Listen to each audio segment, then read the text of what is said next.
Palabras de alegría y esperanza. Es el domingo 26 del tiempo ordinario del año A. La lectura es de Vangelo Mateo secondo Matteo. 21, 28, 32. Y el comentario es del padre Fernando Armelini. Un buen domingo para todos. Recordemos que la semana pasada escuchamos la parábola del viñador que se preocupaba mucho por el trabajo de su viña y había ido 5 veces a la plaza de la aldea para encontrar trabajadores. En la parábola que escucharemos hoy, Jesús retoma el argumento de la viña y volverá a él también en la parábola de la próxima semana. Sin duda, el trabajo a realizarse en esta viña le interesa sumamente a su dueño, que naturalmente es Dios. Decíamos el domingo pasado que la viña es el reino de Dios, el mundo nuevo, la humanidad nueva que los discípulos de Cristo están llamados a construir. La semana pasada, Jesús nos había invitado a identificarnos con los trabajadores de la primera hora, los decididos, los generosos, los que ponen enseguida manos a la obra, los que se encuentran en la plaza del pueblo a las 5 de la mañana. Pero al final, cuando llega el momento de la paga, también nos hizo identificar con los trabajadores del mal ojo, o sea, los que no ven con buen ojo que Dios done todo su amor, incluso a aquellos que no lo ameritan, porque Él es bueno. El domingo pasado nosotros éramos los siervos. Hoy Jesús nos promueve en la parábola, nos hace subir de grado, nos coloca a un nivel muy superior. En la parábola que escucharemos, seremos los hijos del dueño. Y como somos de la familia, la viña, que es propiedad de la familia, también nos incumbe, nos supone un compromiso diferente porque se trata de algo nuestro y estamos mejor dispuestos al interés y el compromiso. ¿A quién va dirigida esta parábola? Jesús ha llegado a Jerusalén hace unos días y nada más llegar, lo primero que hace es purificar el templo. Expulsa a los vendedores. Y así comienzan las disputas con las autoridades religiosas que ya le veía con malos ojos. Hace 3 años que lo soportan, lo consideran un hereje que enseña falsas doctrinas sobre Dios y no practica las prescripciones de la tradición rabínica. Mateo nos dice que en aquellos días Jesús pasaba las noches en Betania y por la mañana iba a la ciudad y comenzaba a enseñar en el templo, probablemente bajo el pórtico de Salomón. Es allí donde lo encontramos hoy y es allí, en el pórtico de Salomón, donde los ancianos y los sumos sacerdotes se enfrentan a él y le preguntan: ¿quién te ha autorizado a hacer lo que has hecho y quién te ha permitido enseñar aquí en el templo? No tienes ningún título para hacer estas cosas. Y Jesús responde con una contrapregunta. ¿Quién le dio autoridad al Bautista para predicar? ¿Ustedes o Dios? No le responden. Y al final le dicen, no lo sabemos. Pero ¿qué es lo que quiso decirles Jesús? Que hay una autoridad establecida por los hombres y hay otra superior que viene de Dios. Se refería a su propia autoridad y a la que Dios había dado a los profetas, poniendo en sus labios las palabras para la predicación. Continuemos ahora con la parábola. Observemos que Jesús tiene interlocutores que no son pecadores, disolutos, no. Son personas religiosas, piadosas, observantes, escrupulosas de todos los mandamientos, por tanto, personas respetables, y son la máxima autoridad religiosa. Jesús narra esta parábola para ellos. Veamos cómo los involucra. A ver qué les parece. Un hombre tenía 2 hijos. Cuando un rabino comenzaba una parábola hablando de un padre y un hijo, todos comprendían que se refería a Dios y a Israel. Israel es llamado en el Antiguo Testamento el Hijo de Dios. Por boca de Moisés, Dios dice al faraón: Israel es mi hijo primogénito, deja partir a mi hijo. Y también por boca del profeta Oseas dice: de Egipto he llamado a mi hijo. Y hace eco en la súplica sentida de este pueblo que está en el exilio y se dirige al Señor diciendo: eres nuestro Padre, somos barro, obra de tus manos. Por eso los interlocutores de Jesús se asombran de que empezara la parábola hablando de un padre y 2 hijos. Dios tiene un solo hijo. Los paganos, los publicanos, los pecadores, las prostitutas, son gente impura, no son hijos. Dios tiene un único hijo, Israel. Detengámonos un momento. ¿Estamos muy seguros de que eran solo los líderes religiosos de la época de Jesús? ¿No hemos acaso oído a algunos cristianos razonando de la misma manera? Los que creen que Dios solo tiene hijos buenos, los que guardan todos los mandamientos, los que se han extraviado, ¿acaso no son hijos de Dios? Toda persona lleva impresa indeleblemente la imagen de Dios. A cada persona Dios ha donado su propia vida. Hay que pensar antes de traer hijos al mundo. Pero cuando los han traído al mundo, esta paternidad ya no se puede borrar. Tengámoslo bien presente. Dios tiene 2 hijos, los buenos y los menos buenos. También los menos buenos siguen siendo sus hijos e hijas, incluso los criminales. Mencionemos esa palabra que tanto nos perturba. Son siempre hijos e hijas de Dios. Luego tengamos en cuenta que la filiación divina no se obtiene por méritos y por tanto nadie es más hijo que otro porque sea más bueno. El parecido con el Padre Celestial puede estar muy desfigurado, pero la identidad de hijos e hijas de Dios no puede borrarse. La vida divina se recibe como un don, como se recibe como un don de los padres la vida biológica. Y esto nos lleva a comprender la fraternidad universal de todos los hijos e hijas de Dios. Aclarado este punto de que Dios tiene 2 hijos, los buenos y los menos buenos, y aceptando esta verdad, ahora Jesús quiere enseñar una lección con la parábola. ¿A quién quiere convertir? Sin duda a los paganos, a los ladrones, los bandidos, a los publicanos, a los pecadores. Naturalmente, ellos no son buenas personas a las que hay que imitar. Ellos también deben cambiar, se deben convertir. Pero la parábola de hoy es para convertir a los justos, a los de la primera hora, a los que piensan que solo ellos son hijos de Dios. Escuchemos cómo el Padre se vuelve hacia sus hijos.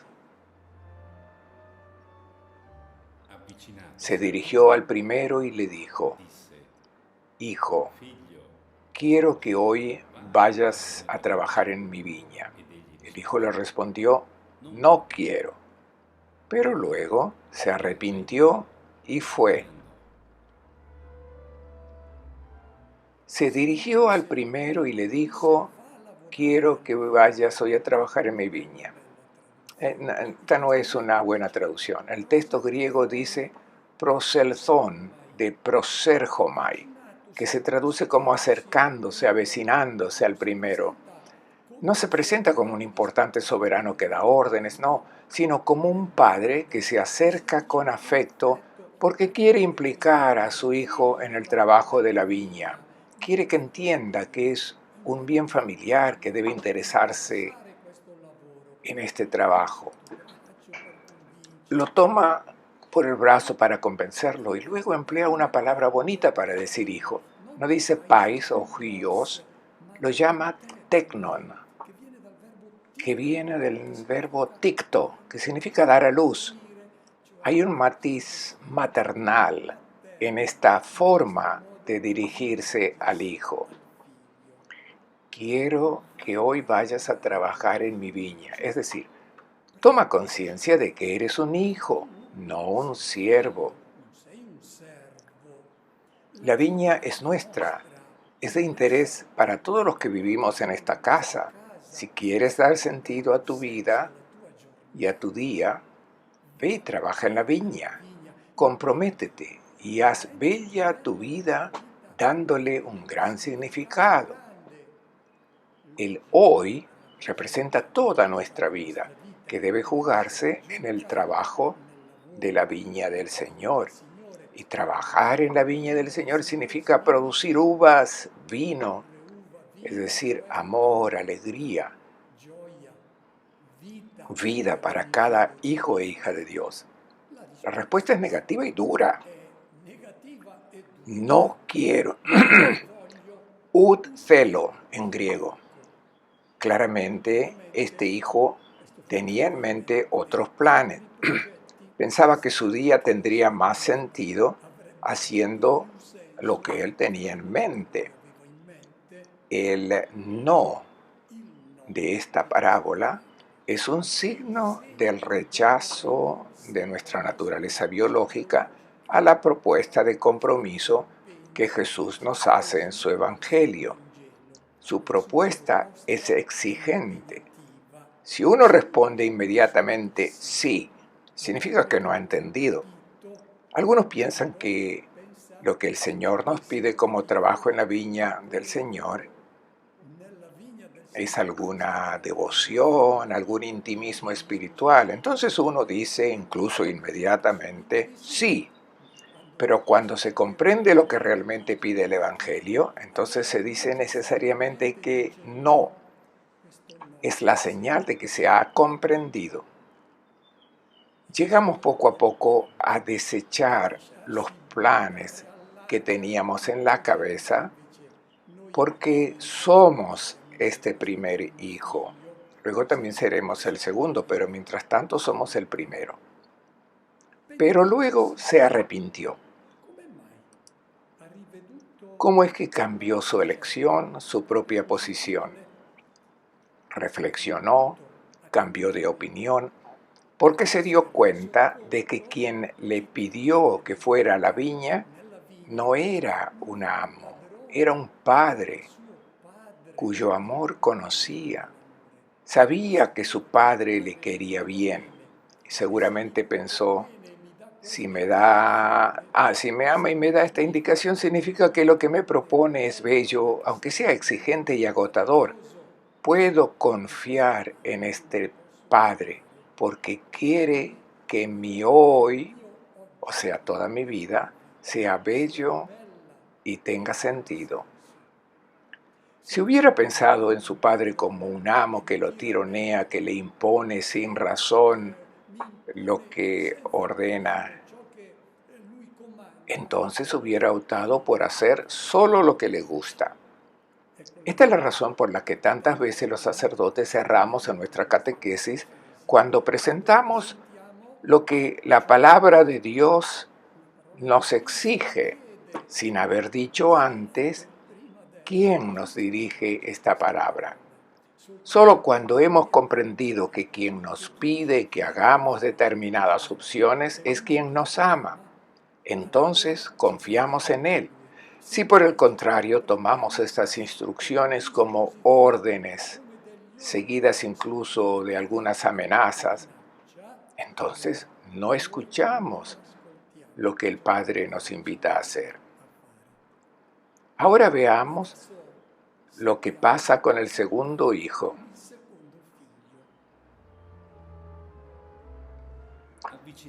Acercándose al segundo, le dijo lo mismo. Este respondió: ya voy, Señor, pero no fue. ¿Cuál de los dos hizo la voluntad de su padre? Le dijeron: el primero. Al segundo hijo el padre también se acercó, proselzón. También se avecinó y le tomó por el brazo para convencerle de que fuera a la viña. Y sorprende la respuesta inmediata de este segundo hijo. Sí, Señor, en griego, ego Kyrie, yo, Señor. No dice Padre, dice Señor. Para él son las disposiciones de un amo que da órdenes. Estas órdenes deben ser obedecidas. ¿Por qué responde tan enérgicamente a lo que pide el Señor? El Señor aquí representa a Dios. Responde inmediatamente sí porque no entiende. Representa esa parte de Israel que no entendió realmente lo que el Señor pide a su pueblo. E inventó toda esa lista de sacrificios, de incienso, de holocaustos y ayunos. Pero, ¿era eso lo que el Señor había pedido? Si lo hubieran entendido, habrían hecho como el primer hijo y habrían dicho que no, porque el Señor pedía justicia, amor a los pobres, a las viudas, al huérfano, al extranjero. En cambio, limitaron la adhesión a la voluntad de este Señor a muchas cosas que eran preceptos humanos. Lo dice bien el profeta Isaías en el capítulo 29. Este pueblo me honra con los labios, pero su corazón está lejos de mí, y su culto a mí es precepto humano y rutina. Isaías 29:13. En el Salmo 50 el Señor dice a su pueblo: no te reprocho por tus sacrificios ni por tus holocaustos que están siempre ante mí. ¿Cuál es el problema? ¿Quién te lo ha pedido? Yo te pido el amor a los pobres, a la justicia. Esto es lo que me interesa. Esta es la razón. Este segundo hijo representa esa parte del pueblo de Israel que dijo sí, pero sin haber entendido realmente lo que el Señor le pedía. La pregunta que Jesús hace a estos interlocutores que tiene ante sí: ¿cuál de los dos hizo la voluntad de su Padre? Le dijeron: el primero. Es una invitación que Jesús nos hace también a nosotros a reconsiderar nuestra posición. Los interlocutores de la época de Jesús ya están muertos. Esta parábola y por tanto este segundo hijo nos representa a todos nosotros. ¿Cuántas veces los cristianos hemos dicho sí a Dios inmediatamente porque en realidad no entendíamos lo que Él nos pedía? Y hemos inventado todas nuestras prácticas religiosas que muchas veces solo sirven para calmar nuestra conciencia, pero no nos dejamos involucrar en lo que realmente nos pide, el don de nuestra vida. Si lo hubiéramos entendido, habríamos hecho como el primer hijo. Jesús dijo en el Sermón de la Montaña: No todo el que me dice Señor, Señor, entrará en el reino de los cielos, sino el que hace la voluntad de mi Padre que está en los cielos. Hemos dicho no muchas veces y luego también nos hemos convertido.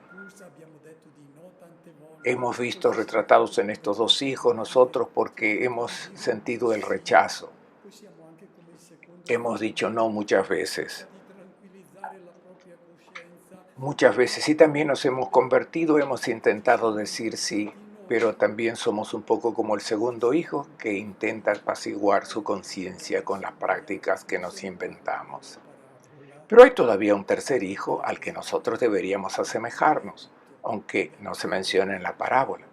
Podemos entender quién es este hijo. Es el unigénito del Padre del cielo, Jesús de Nazaret. Él respondió sí y puso en práctica todo lo que el Padre quería de él. Y ahora Jesús se dirige directamente a los líderes religiosos de su pueblo y aplica a ellos la parábola. Escuchemos. Y Jesús les contestó, les aseguro que los recaudadores de impuestos y las prostitutas entrarán antes que ustedes en el reino de Dios. Porque vino Juan enseñando el camino de la justicia y no le creyeron, mientras que los recaudadores de impuestos y las prostitutas le creyeron. Y ustedes, aun después de verlo, no se han arrepentido ni han creído. Tengamos cuidado porque podríamos malinterpretar las palabras de Jesús. Los recaudadores de impuestos y las prostitutas entrarán antes que ustedes en el reino de los cielos. No está diciendo Jesús que estos sean buenos y que en cambio los judíos piadosos que Jesús tiene delante son malos.